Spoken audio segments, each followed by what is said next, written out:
Hey, greetings, everyone. Lieutenant Colonel Alan West, Senior Fellow at the Media Research Center. Well, it has now come upon us. Here in the great state of Texas and across all America, early voting has started probably today. In some states, it already has begun. And so as I get ready to go into the voters' booth and think about casting my vote in this midterm election cycle, what is it that is weighing upon my mind? What is it that is important to me as I get ready to cast my vote in this cycle, which I believe is a very important cycle that sets the legislative agenda for the United States of America? Well, it's simple. I go back to a recent statement that was made by the former First Lady, former United States Senator, former Secretary of State, former Democrat Party presidential nominee, Hillary Clinton.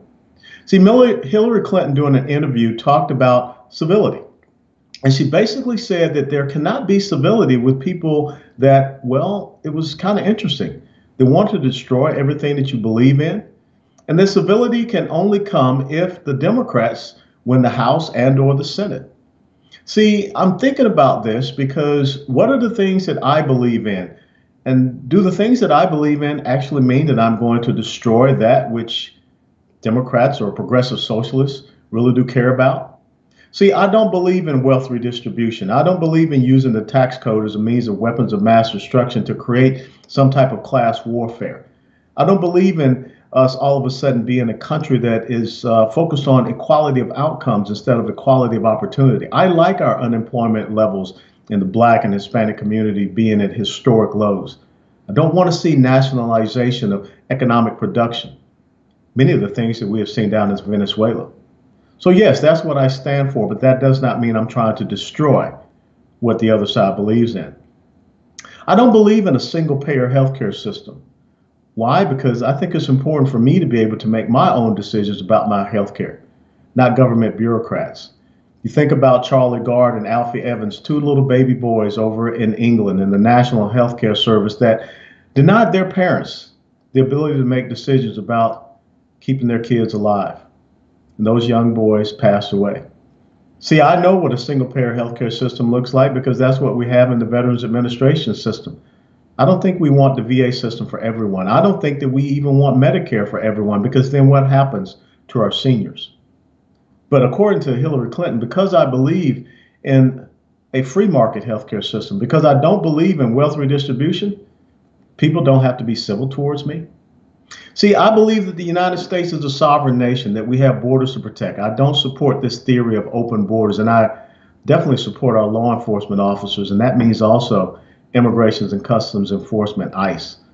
When I look at this quote unquote caravan that is making its way to the United States of America, I think that is not a caravan, that's an invasion.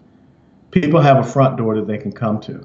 We have a legal immigration system. Sure, it needs some tweaking, but for us to believe that we shouldn't have borders, no, I can't accept the progressive socialist left definition of open borders. As Antifa once said, no borders, no wall, no USA at all. I don't agree with that.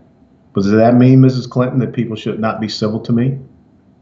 See, I don't believe that murdering unborn babies in the womb is a viable birth control option. As a matter of fact, I don't think that taxpayer money should go to an organization that was founded by a white supremacist and a racist by the name of Margaret Sanger. And the organization I'm talking about is Planned Parenthood.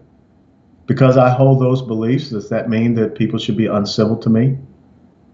I'm a life member of the National Rifle Association. I'm a sitting board member of the National Rifle Association, the NRA. I don't have blood on my hands. I'm a proud member. And I know that this is the nation's oldest civil rights organization. I will not sit back and allow us to be disarmed, because I know what happened on April the 19th of 1775 when those men answered the call of arms at Lexington Green because the British were coming to disarm the American citizens. And when you are disarmed, you're no longer a citizen, you're a subject. But because of those beliefs, should I not be afforded civility? See, we should have a strong national defense. I served 22 years in the United States Army. My dad was a corporal in World War II. My older brother was a lance corporal in the Marine Corps in Vietnam. My nephew is currently serving. I want us to be able to live under that incredible maxim of peace through strength. I don't believe that we should be giving billions of dollars to the #1 state sponsor of Islamic terrorism. I don't believe in strategic patience when you're dealing with despots and dictators. I don't believe that we should tell someone like Vladimir Putin that we should have flexibility after a re-election. Does that mean no one should be civil towards me? I also don't believe that we should abandon Americans in the combat zone during a terrorist attack and then lie about it, Mrs. Clinton. Maybe that's why you want to be uncivil towards me. The thing about what Hillary Clinton asserted, she gave license to people to use violence, coercion, intimidation, and threats against those who don't believe as they do, instead of us having intellectual debate and discourse. What Mrs. Clinton really talked about in her statement during that interview was that civility for her means tyranny, and it means totalitarianism. Civility for her means ideological domination. That's not what we believe in America. See, as I get ready to go to the voters booth, I'm wondering, do I vote for Make America Great Again? Or do I vote for Make America California? Do I vote for the freedom of conscience and free speech and freedom of expression that we're supposed to have according to our rule of law, our Constitution, and that's what I stand for? Or do I want to see what Hillary Clinton is articulating? Tyranny, totalitarianism, and the use of the mob against those who don't believe as they do. For me, it's very simple. I am not going to the voters booth to vote for tyranny and totalitarianism. But my question is, what are you going to the voters booth to vote for?